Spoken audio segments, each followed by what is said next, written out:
ఈ రిజల్ట్స్ వచ్చినాయి, ఈరోజు అవి నేను ఇచ్చినా అని చెప్పి రేవంత్ రెడ్డి గారు బుకాయించే ప్రయత్నం చేస్తున్నారు. అదే మాదిరిగా ఎస్ఐ ఏఎస్ఐ పోస్టులు 587 పోస్టులు ఏప్రిల్ 2022లో నోటిఫికేషన్ వస్తే ఏప్రిల్ 2023లో పరీక్ష పూర్తవుతే ఫలితాలు ఆగస్ట్ 7, 2023 వచ్చినాయి.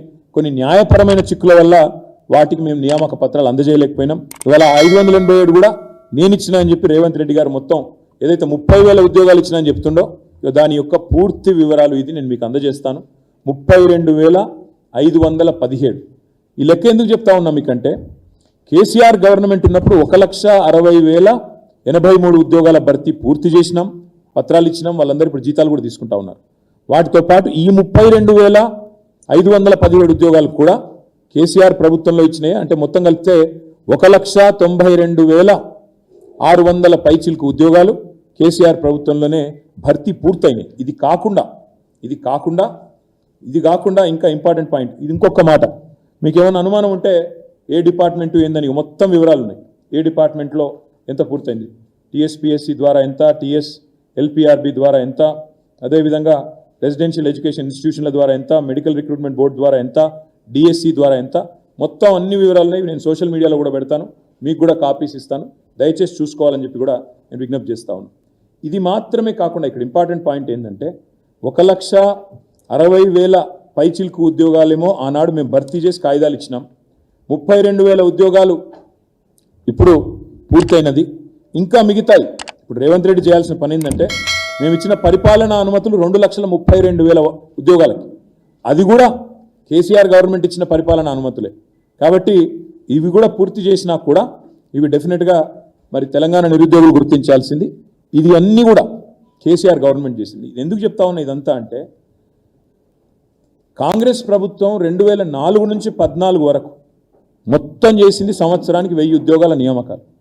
కానీ అదే కేసీఆర్ గవర్నమెంటు ఇవాళ 1,60,000 చేసింది అనుకుందామంటే కూడా సంవత్సరానికి 9.5 ఏళ్లలో సంవత్సరానికి దాదాపు 16,000 ఉద్యోగాలు ఇచ్చినట్టు లెక్క. పోనీ 1,92,000 ఉద్యోగాలు తీసుకుందాం, 94,000 ఉద్యోగాలు తీసుకుందామంటే సంవత్సరానికి దాదాపు 19,400 ఉద్యోగాలు ఇచ్చినట్టు లెక్క. 1000 ఉద్యోగాలు ఎక్కడ, సంవత్సరానికి 16,000 లేదా 19,000 ఉద్యోగాలు ఎక్కడ? అంటే ఎంత స్పీడ్గా 95% రిజర్వేషన్ తేవడమే కాకుండా జోనల్ సిస్టంలో స్థానికులకి అదేవిధంగా ఇంత పెద్ద ఎత్తున రిక్రూట్మెంట్ జరిగింది. కానీ దురదృష్టం ఏంటంటే ఈ విషయాలు మేము తెలంగాణ యువతకి ముఖ్యంగా తెలంగాణలోని పిల్లలకు సక్సెస్ఫుల్గా చెప్పుకోలేకపోయినాం. జరిగింది ఉద్యోగ నియామకాలు కాంగ్రెస్ గవర్నమెంట్తో పోలిస్తే 16 రెట్లు ఎక్కువ, 19 రెట్లు ఎక్కువ అనే మాటను సమర్థవంతంగా మేము చెప్పుకోలేకపోయినాం. వీటితో పాటు ఇవేమో గతంలో ఇచ్చిన టోటల్ ఉద్యోగాలు, అదే మాదిరిగా రేవంత్ రెడ్డి చెప్పిన ఉద్యోగాలకు సంబంధించింది. ప్రైవేట్ రంగం ఉద్యోగాలు కూడా తెలంగాణ యువతకే పెద్ద ఎత్తున తీసుకొచ్చింది కేసీఆర్ గారి ప్రభుత్వం. మొత్తం 9.5 ఏళ్లలో కొత్త రాష్ట్రం అయినప్పటికీ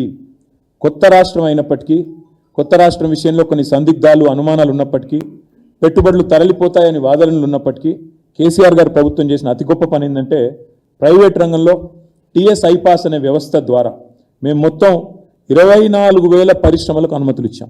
24,000 పరిశ్రమలు, 4 లక్షల కోట్ల పెట్టుబడులు తీసుకొని రాగలిగినాం.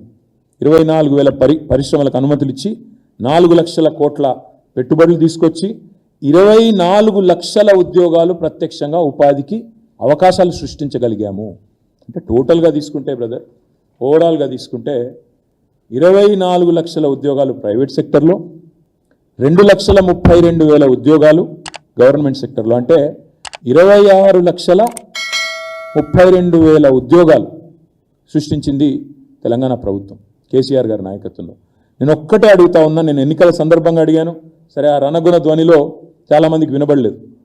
నేను ఒక్కటే అడుగుతా ఉన్నా, ఇంతకంటే ఎక్కువ రిక్రూట్మెంట్ చేసిన ప్రభుత్వం భారతదేశంలో గత 10 ఏళ్లలో 2014 నుంచి 23 దాకా ఏదన్నా ఒక్కటి ఉన్నదా భారతదేశంలో? దయచేసి ఉంటే చూపెట్టండి అని కాంగ్రెస్ బీజేపీ నాయకులు నేను అడుగుతా ఉన్నా.